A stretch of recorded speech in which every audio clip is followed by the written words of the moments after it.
Welcome back to Sip and Talk. I'm Joe. I'm Sunny. Today, we're diving into something pretty fascinating you brought to our attention. Yeah, it's quite a collection. We're looking at information surrounding a recent trip a well-known Taiwanese public figure took to mainland China.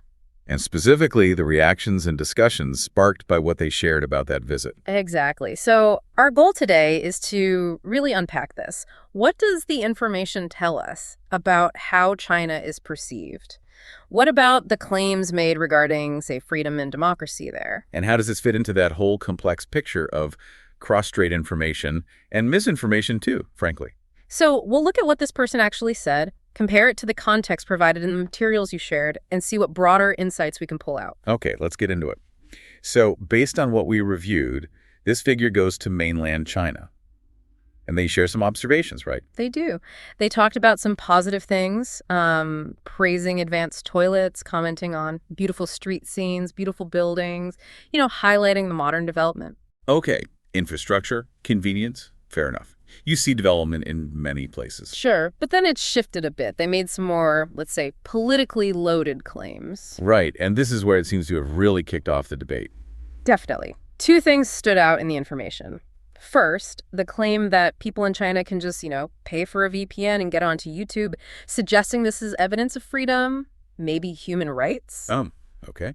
And the second... The second was showing viewers that other party members were present during a broadcast. This was presented as proof of, multi-party cooperation, implying China has democracy and free speech. And it's these claims layered onto the nice observations about streets and buildings that stirred up a lot of discussion, even controversy, according to what we read. Yeah, and that's why the context you gathered is so key. It offers a very different perspective on those specific claims. All right, let's break them down. First, this VPN idea.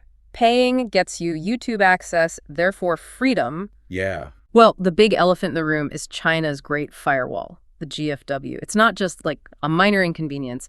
It's a massive state-run system designed specifically to block access to countless international sites. YouTube, Google, Twitter, Facebook, they're all on the block list. So right away, you need a VPN just to get around an intentional government block. That doesn't sound like open access. Exactly.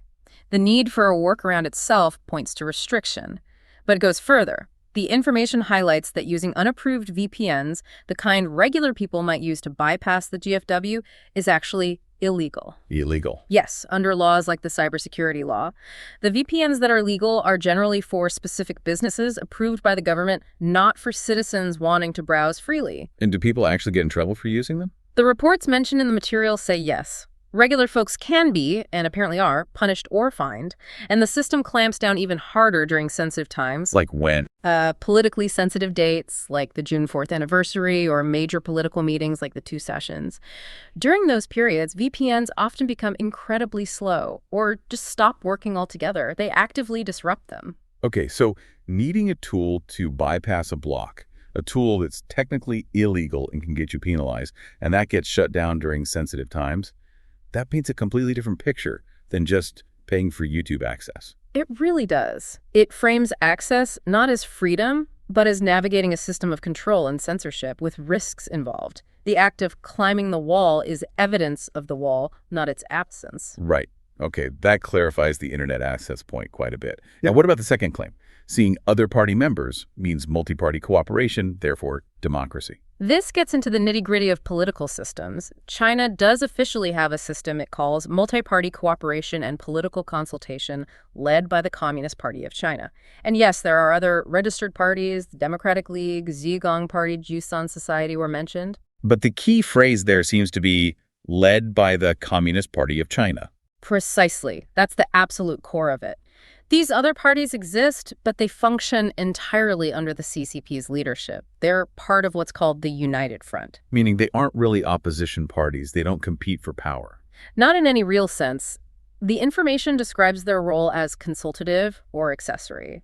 They provide input, maybe help implement policies, but they don't challenge the CCP's fundamental authority or offer an alternative platform to voters. So no actual competition? No.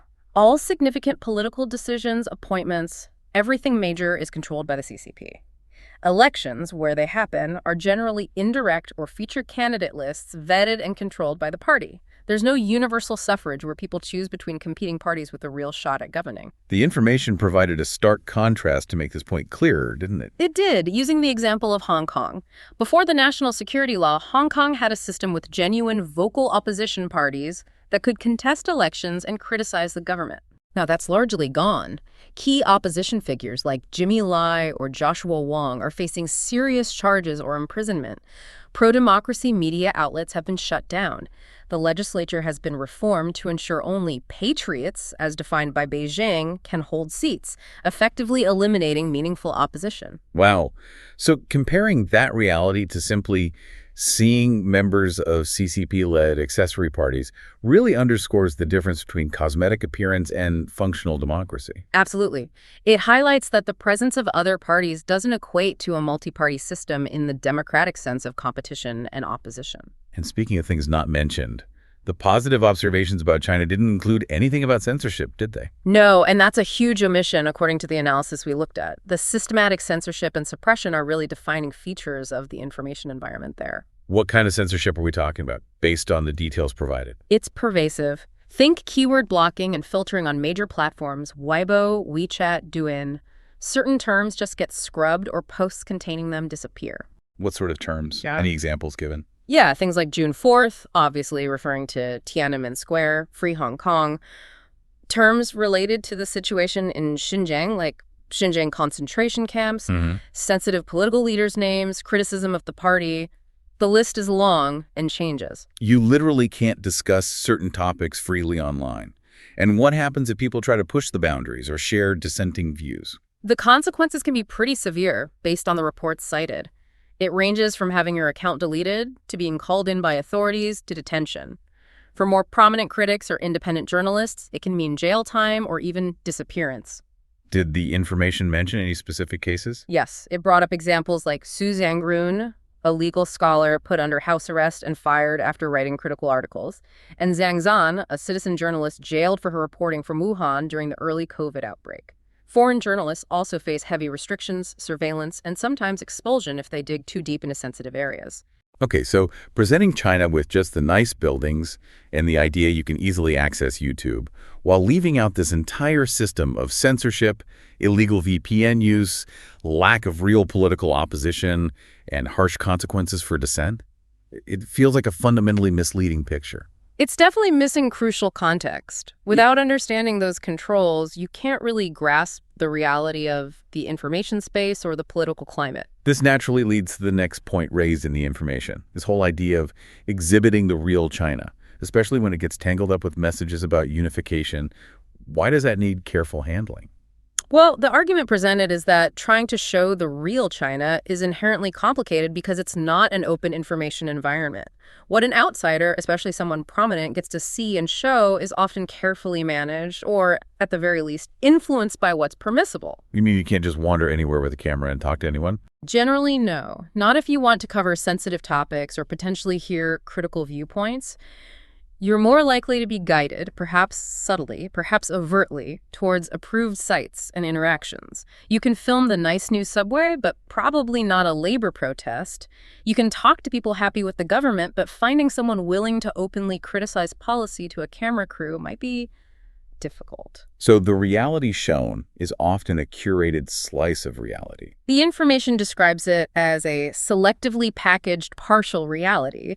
It's the version the authorities are comfortable with you seeing and sharing. Like those foreign YouTubers mentioned in the materials. Exactly. They might show genuinely lovely scenery or friendly interactions, and those things exist, of course. Yeah. But the analysis points out they usually steer clear of controversial issues, and sometimes their content aligns very smoothly with official narratives, suggesting a degree of orchestration or self-censorship. Which brings us to the unification angle. The public figure mentioned hearing Chinese people express a hope for unification and framed it as good intentions. How did the analysis address that? It acknowledged that, yes, individuals in China expressing this might genuinely feel it's a good intention, shaped by decades of education, propaganda, and nationalism focused on one China. But there's a but. There is. The analysis argues that labeling this good intention is problematic because it comes from a position of overwhelming power imbalance. It's framed not as a desire for equal partnership, but as an assimilation expectation. The expectation that Taiwan should become part of the PRC. Right. And the analogy used was quite striking. Yeah, tell us that one. It's like a very strong person telling a smaller, free person, hey, I genuinely hope you come live in my house. I mean it for your own good. I'll protect you. But, you won't be allowed to just run around freely anymore. Even if the strong person sincerely believes they have good intentions, it completely ignores the free person's desire to stay free and their fear of being controlled. Precisely. It disregards the agency, fears, and democratic choices of the people in Taiwan. And importantly, in a system where dissent against the unification narrative is suppressed, is that hope truly a freely formed opinion, or is it largely the product of indoctrination? So the good intention might feel real to the speaker, but it exists within a context that heavily promotes that view and punishes alternatives. Yes. And the information suggests that the response shouldn't just be accepting the good intention label, but asking critical questions. Why do you think Taiwan must unify? Does your one China respect Taiwan's democracy? How can these intentions be good when backed by military threats? Really important questions.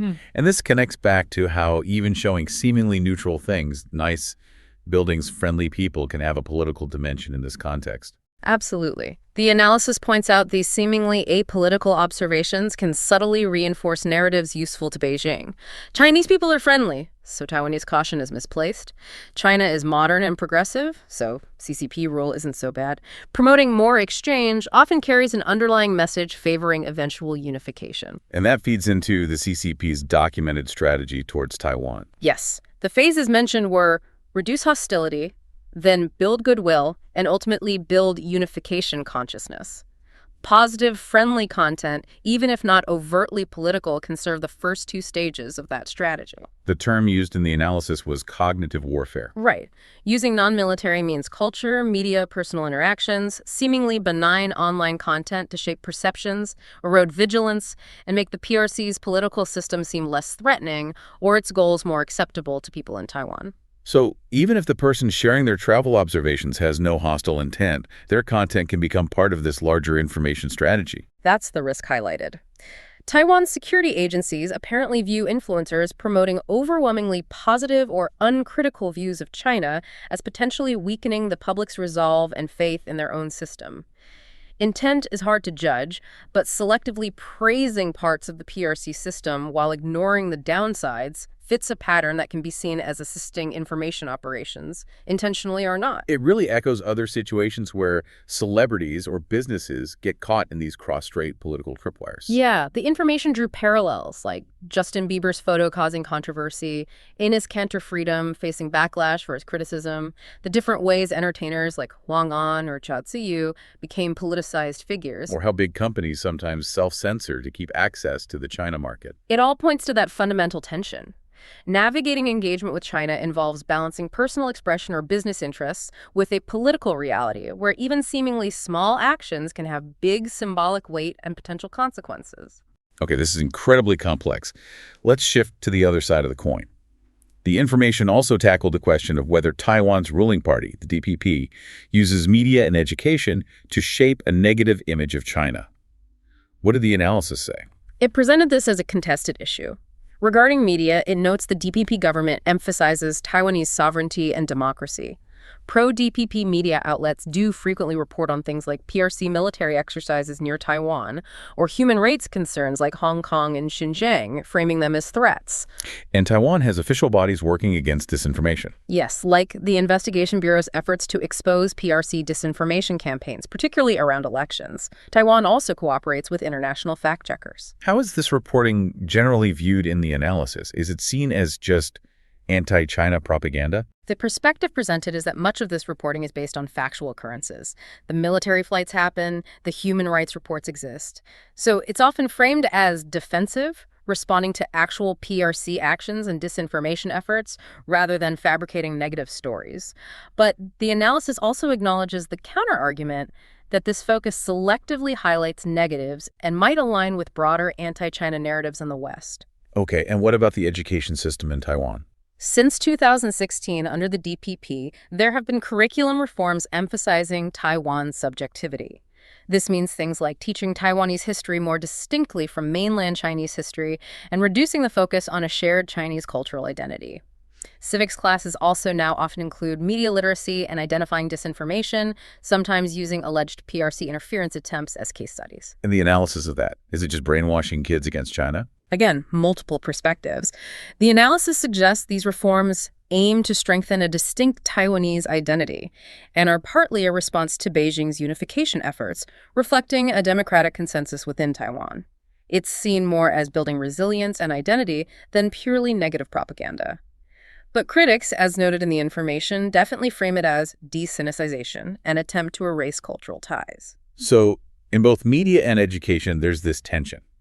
Actions seen by one side as defensive or identity-building are seen by the other as provocative or deliberately negative. Exactly. It underscores that this is very much an active information and narrative battleground. How do the overall propaganda or information strategies compare, based on what we looked at, China versus Taiwan? China's approach is described as massive in scale and resources. It involves state media, social media manipulation, sometimes disinformation or fake news, leveraging economic ties, cultural programs like scholarships, acquiring stakes in foreign media. It's aggressive, aims for widespread influence, but can be heavy-handed, lack transparency, and sometimes faces pushback, like with the wolf warrior style. And Taiwan's. Much smaller scale, fewer resources, and described as primarily defensive. The focus is on transparency, fact-checking, bolstering media literacy through education, international diplomacy to explain its position, and leveraging its soft power, its democratic system, vibrant culture. It's seen as more transparent, but has less global reach. The analogy used to capture this difference was pretty vivid. Yeah, the class monitor election one. China basically forces everyone to vote for the incumbent, suppresses any competitors, and then announces unanimous support. Taiwan holds an actual election with multiple candidates, provides fact checks on their claims, maybe uses humor or memes to counter misinformation from the dominant candidate. That really paints a picture of the different approaches reflecting the underlying political systems. How does all this play out in terms of international perception? Who's winning hearts and minds globally? Oh, that's super complex. International views are shaped by so many things. Western media often focuses on China's human rights issues and Taiwan's democracy. Governments in democratic countries tend to be more sympathetic to Taiwan, while China's economic clout gives it influence elsewhere. Public opinion on social media is another battleground. China's economic power definitely buys influence. For sure. In some regions, that's the dominant factor. But in many democracies, concerns about human rights, unfair trade practices, and disinformation campaigns have led to increasingly negative views of the PRC government. Taiwan, conversely, often benefits from its image as a plucky democracy, its cultural exports, and its handling of things like COVID-19 early on, but it constantly struggles for official recognition and visibility due to diplomatic pressure from Beijing. The Pew Research data mentioned showed this contrast starkly in U.S. opinion, for instance. This has been quite the journey. We started with comments about toilets and buildings and ended up navigating the Great Firewall, multi-party systems versus single-party rule, systematic censorship, cognitive warfare, and competing national narratives. It really underscores that huge potential gap, doesn't it? Between a polished surface presentation, which might include some genuine positives, and the often harsh realities of a controlled system underneath. And how individuals, maybe just sharing their travel notes, can inadvertently become part of these much larger, highly politicized information flows, especially across sensitive borders like the Taiwan Strait. Understanding these dynamics, the context behind the headlines or the travel vlogs, is just so crucial today. It helps you, the listener, make sense of the competing stories and evaluate claims more critically. Absolutely. So as you process all this, here's something to maybe think about further. In our hyper-connected world where a single online post from a personal trip can echo politically, how do we get better at distinguishing genuine, perhaps naive observation from something that, intentionally or not, reinforces a state-driven narrative? And what's our responsibility as consumers of information, or even as travelers ourselves, to seek out the fuller, more complex picture? That's the challenge, isn't it? Seeing beyond the surface. It really is. Well, thank you for joining us for this deep dive today. Always interesting stuff to explore. If you found all this as fascinating as we did, make sure you hit that subscribe button so you don't miss any future explorations here on Sip&Talk. And hey, don't forget to check out our buddy Micky's YouTube channel. He's got some great stuff going on over there. Always worth a look. Yeah, go give Micky some love. Thanks for hanging out with us today, everyone. We'll catch you next time.